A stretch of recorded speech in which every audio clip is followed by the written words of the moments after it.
News. Uttar Pradesh లో majority రాకపోతే మాయావతితో చేతులు కలపడానికి అభ్యంతరం లేదన్న అఖిలేష్ వ్యాఖ్యలు ఇప్పుడు చర్చనీయాంశంగా మారాయి. అంటే ప్లాన్ బి కూడా అఖిలేష్ ముందే రెడీ చేసుకున్నారు అనేది రుజువైపోయింది. అఖిలేష్ ఆఫర్ ఇచ్చారు సరే, మాయావతి ఒప్పుకుంటారా? ఎగ్జిట్ పోల్స్ నిజమైతే యూపీలో ఏం జరగబోతోంది?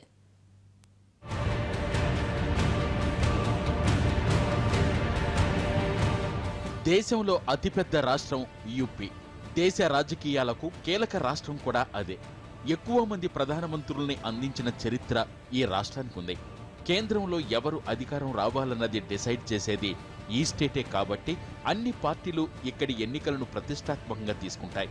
ఇప్పుడు యూపీలో హంగ్ తప్పదని ఎగ్జిట్ పోల్స్ చెప్తున్నాయి. దీంతో పార్టీల్లో మేధోమథనం మొదలైంది. కానీ యూపీ సీఎం అఖిలేష్ మాత్రం అందరికంటే 2 అడుగులు ముందే ఉన్నారు. ఎలాగైనా రెండవసారి అధికారం రావాలన్న పట్టుదలతో ఉన్న అఖిలేష్ ఎగ్జిట్ పోల్స్ ఫలితాలు రాగానే ప్లాన్ బి బయటపెట్టారు.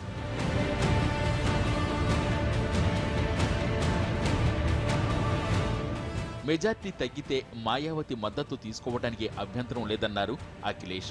ప్రచారంలో రాహుల్ కూడా వ్యూహాత్మకంగానే మాయావతిని విమర్శించలేదన్న వాదనకు అఖిలేష్ మాటలు బలం చేకూరుస్తున్నాయి.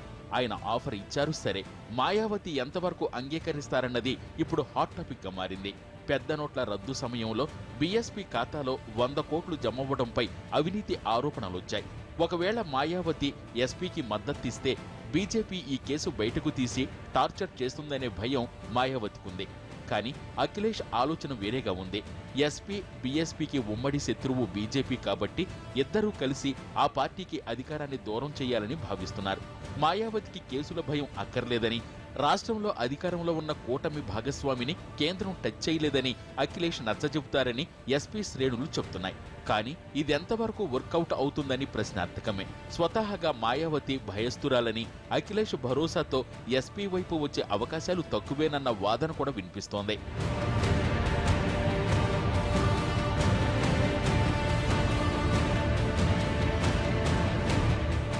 ఎగ్జిట్ పోల్స్ చెప్తున్నట్లుగా బీఎస్పీకి 90 సీట్లు వస్తేనే అఖిలేష్ మాయావతితో కలిసినప్పుడు అధికారం సాధ్యమవుతుంది. కానీ బీఎస్పీకి నిజంగా అంత సీన్ ఉందా? క్షేత్రస్థాయిలో ఆ పార్టీకి అంత బలం లేదని, చాలా చోట్ల బీఎస్పీ కార్యకర్తలు కూడా ఏనుగుకు ఓటేయలేదని కొందరు విశ్లేషకులు చెప్తున్నారు.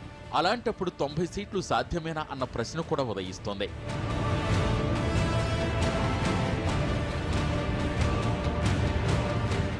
బీజేపీ సంగతి చూస్తే అధికారానికి 15-20 సీట్లు తక్కువవుతాయని ఎగ్జిట్ పోల్స్ అంచనా వేశాయి. కమలం అతిపెద్ద పార్టీగా అవతరిస్తే ముందు బీఎస్పీ నుంచే వలసలు మొదలవుతాయని కూడా అంచనాలు ఉన్నాయి. ఎన్నికలకు ముందు కొందరు సీనియర్ బీఎస్పీ నేతలు బీజేపీలో చేరారు. వారి ప్రభావంతో కొందరు ఎమ్మెల్యేలు రావచ్చని అంచనాలున్నాయి. అదే జరిగితే బీజేపీకి మ్యాజిక్ ఫిగర్ రీచ్ కావటం పెద్ద కష్టం కాదు. పైగా జనామోదం బీజేపీకే ఉందని ఎగ్జిట్ పోల్స్ తేల్చి చెప్పాయి. ఇప్పటికే ఎస్పీ కాంగ్రెస్ పొత్తును ఎస్పీ కార్యకర్తలందరూ ఆమోదించలేదనే వాదన ఉండనే ఉంది. దీనికి తోడు బద్ధశత్రువు మాయావతితో చెయ్యకలపడానికి అఖిలేష్ సయ్యన్న ఆచరణ సాధ్యం కాదని కమలదళం అంచనా వేస్తోంది. ముందుగానే మాయావతి ముందరికాళ్లకు బంధం వేస్తే తమ అధికారానికి మార్గం సుగమమవుతుందనే ఆలోచన కూడా చేస్తోంది.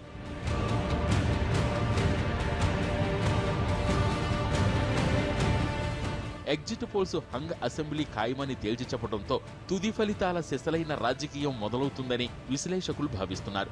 బీఎస్పీతో ఎస్పీ పొత్తు సంగతి సరే, కాంగ్రెస్ కారణంగానే మెజార్టీ సీట్లు పోయాయని తెలిస్తే ఎంతమంది ఎస్పీ నేతలు కాంగ్రెస్తో పొత్తును కొనసాగిస్తారనేది కూడా జవాబు లేని ప్రశ్నే. ఇంత కష్టపడి అధికారానికి అడుగు దూరంలో ఆగితే బీజేపీలోనూ తీవ్ర నిరాశ నిస్పృహలు ఖాయమంటున్నారు విశ్లేషకులు. అప్పుడు ఆపరేషన్ సక్సెస్, పేషెంట్ డెడ్ అనే పాత సామెతను బీజేపీ తమకు తాము అన్వయించుకోవాల్సి వస్తుంది. యూపీలో ఎవరి ఫేట్ ఏమిటనేది తుది ఫలితాలు వచ్చిన వారం రోజుల్లోనే తేలిపోనుంది.